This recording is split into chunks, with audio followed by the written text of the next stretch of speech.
La hemólisis es la destrucción precoz de los hematíes y la consecuente disminución de la vida media de estos, que es alrededor de 120 días.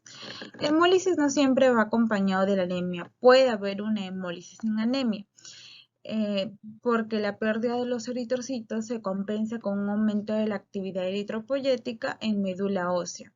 Si en este caso la destrucción de los hematíes sea superior a la velocidad de regeneración en médula ósea, tendremos una anemia.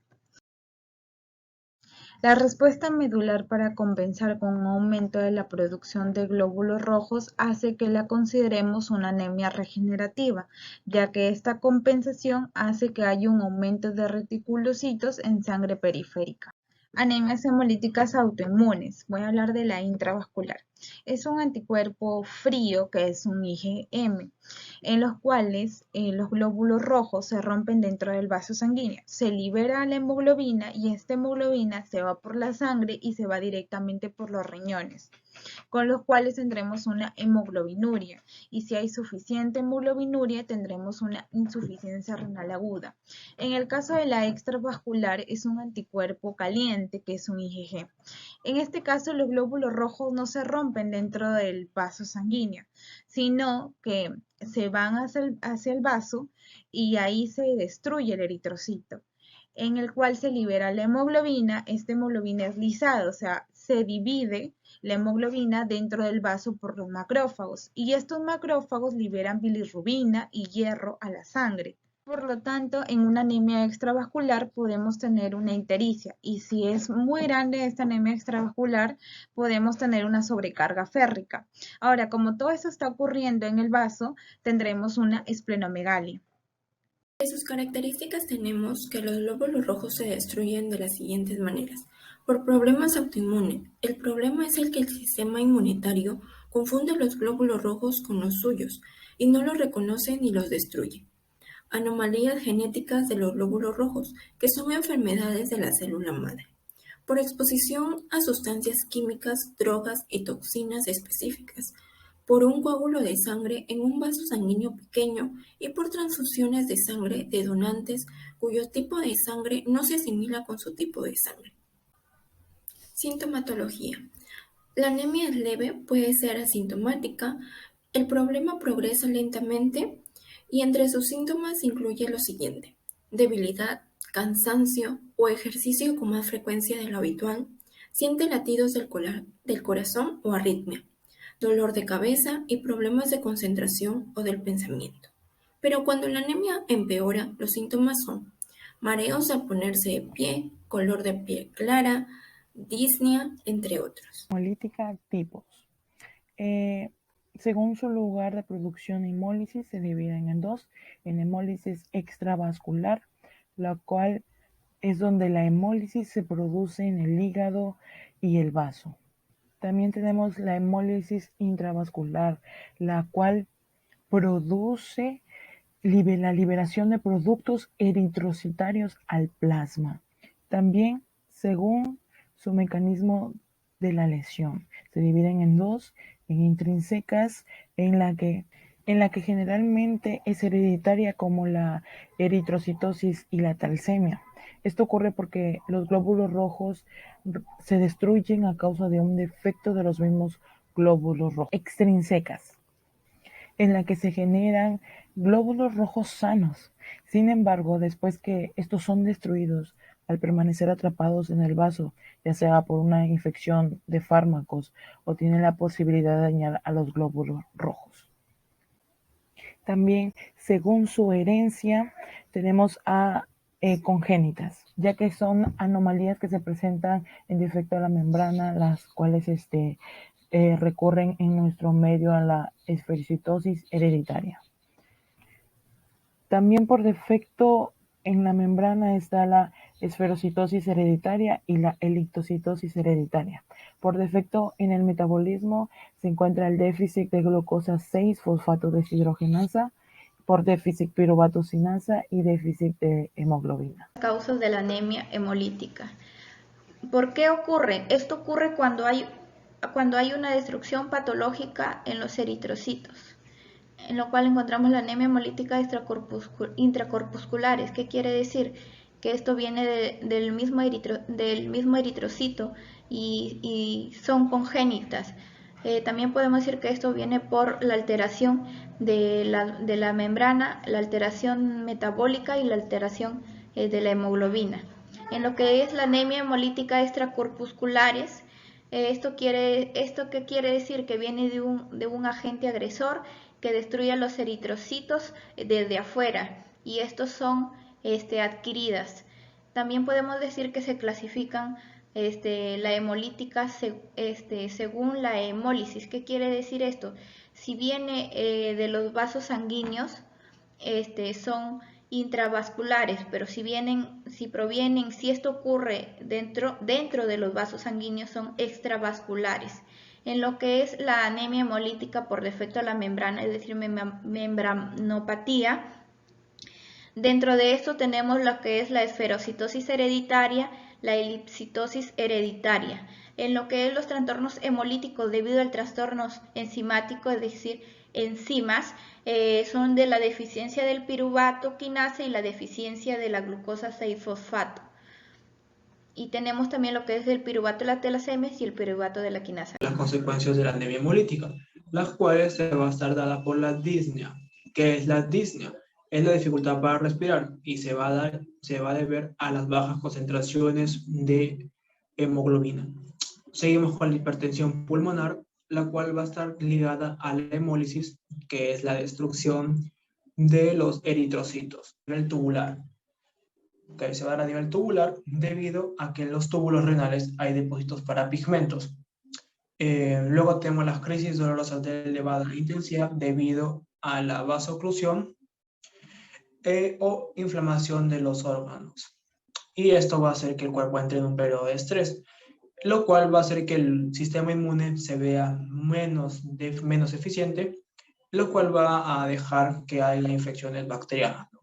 Luego tenemos problemas de visión debido a que pues, no hay suficiente flujo sanguíneo que llegue pues, a la arteria de la retina, ¿no? Y pues luego tenemos el priapismo, que son erecciones prolongadas, la cual se da por un problema del retorno sanguíneo. ¿Por qué? Porque pues el priapismo la sangre se va a quedar acumulada en el cuerpo cavernoso, lo cual va a producir erecciones dolorosas. El uso de la anemia hemolítica es que se presenta en el 5 a 15% dentro de la población mundial, lo cual es una problemática dentro del campo de la salud.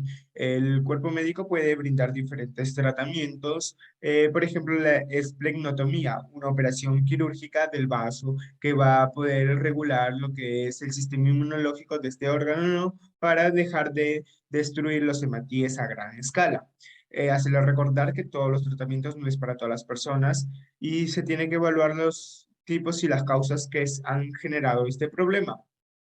Por ejemplo, en los niños son dos tratamientos más usados, lo que es la fototerapia y la exosanguíneo transfusión. Hacerles recordar que también se puede dar por diferentes agentes externos, por ejemplo, lo que es radiaciones químicas, quemaduras graves, infecciones, los fármacos, entre otros. Ante este problema se va a dar un tratamiento especial, por ejemplo, el uso de esteroides, corticoides, la transfusión de sangre, que es para todos los tipos de anemia. También si es producido por una infección, primordialmente atacar la infección y como segundo plano, la anemia hemolítica. Y ahí se va a utilizar lo que es antibióticos. Hay un medicamento llamado rituximab, que es un medicamento que va a hacer que el sistema inmunológico se deje de autolesionar. Es así que los tratamientos van a variar, van a ser distintos. Nosotros como cuerpo médico no es solamente dejar en un solo punto que es el tratamiento, sino nosotros podemos educar a las personas que ya lo padecen y que son tratadas. Por ejemplo, en su alimentación, que consuman alimentos ricos en oxidantes, minerales, vitaminas, lo cual va a hacer que el problema lo puedan contrarrestar. Diagnósticos de la anemia hemolítica. Dentro de los diagnósticos encontramos lo que es la prueba de Kuhn. Esta busca anticuerpos que puedan fijarse a los glóbulos rojos y causar su destrucción prematura. Esta prueba se usa para diagnosticar ciertos trastornos de la sangre en los que el paciente produce anticuerpos contra sus propios glóbulos rojos y plaquetas. Para realizar esta prueba se necesita una muestra de sangre. Existen dos formas de realizar esta prueba. Una de ellas es directa y la otra indirecta. Dentro de la directa se utiliza para detectar anticuerpos que ya se han fijado a la superficie de los glóbulos rojos. Se hace sobre una muestra de glóbulos rojos del cuerpo. Esta detecta los anticuerpos que ya están unidos a los glóbulos rojos. La otra es la indirecta, la cual busca anticuerpos que están flotando en la sangre. Estos anticuerpos podrían actuar contra determinados glóbulos rojos. Este examen casi siempre se hace para determinar si usted puede tener una reacción ante una transfusión de sangre. Dentro de los diagnósticos también tenemos lo que es el reencuentro de reticulocitos. Si bien sabemos, los reticulocitos son glóbulos rojos ligeramente inmaduros. El conteo de reticulocitos es una prueba de sangre que mide la cantidad de estas células en la sangre. Para realizar este diagnóstico se necesita una muestra de sangre. El examen se realiza para determinar si los glóbulos rojos sanguíneos se están produciendo en la médula ósea a una tasa apropiada. El número de reticulocitos en la sangre es un signo de la rapidez con la cual están siendo producidos y liberados por parte de la médula ósea. Se puede concluir que en las altas incidencias de la anemia hemolítica tiene un componente genético, no solo en la enfermedad, sino también que en los síntomas que la acompañan. Entonces, por lo tanto, ya en el tratamiento o en la cura de esta enfermedad no puede ser definitiva. ¿Por qué? Porque hay un factor que no se puede cambiar fácilmente. Otro punto más, tenemos que en nuestra sangre tenemos unas células llamadas eritrocitos o también llamadas glóbulos rojos. ¿Ellos qué hacen? Ellos se encargan de destruir el oxígeno en todo nuestro cuerpo. Esto lo hacen gracias a una proteína llamada la hemoglobina, que la hemoglobina es la responsable de dar color a la sangre, ¿no? De color rojo. También la anemia es un estado en el cual tenemos menos eritrocitos de lo normal, pero esta puede ocurrir por varias razones. Una de ellas es la hemólisis, es decir, la destrucción de los glóbulos rojos antes de completar su vida normal, que es de 120 días. Una de las causas también puede ser por la anemia congénitas hemolíticas o anemia hemolíticas adquirida. La anemia hemolítica adquiridas, aquí vamos a encontrar que son autoinmunes, como algunas pueden ser provocadas por anticuerpos del propio individuo o también puede ser por anticuerpos de la madre o del neonato o también puede ser por fármacos. Y entre la anemia congénita hemolíticas, aquí vamos a encontrar que va a haber defectos de la membrana de los glóbulos rojos, que estos va a permitir que el transporte de los nutrientes como el agua y el oxígeno del exterior al interior de la célula. O también puede ser por defecto de las enzimas como las proteínas que son esenciales para el proceso de los químicos en las células. Puede concluir que la alta incidencia de anemia hemolítica tiene un componente genético, no solo en la enfermedad en sí, sino también en los síntomas que la acompañan.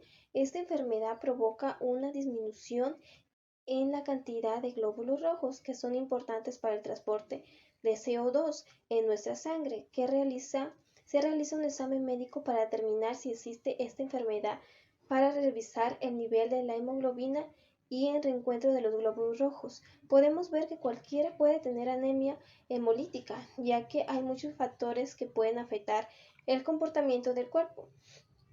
Se pueden crear cambios de inmunodeficiencia a cambios químicos. Por último, se consideran los factores autoinmunes, ya que se silencian y dañan gradualmente los glóbulos rojos, lo que lleva al agotamiento y la progresión a otras enfermedades hipertensivas. Pero tener en cuenta que existen trastornos que causan presión arterial, es decir, Estén atentos a los posibles síntomas para no tener las consecuencias devastadoras que esta condición lleva.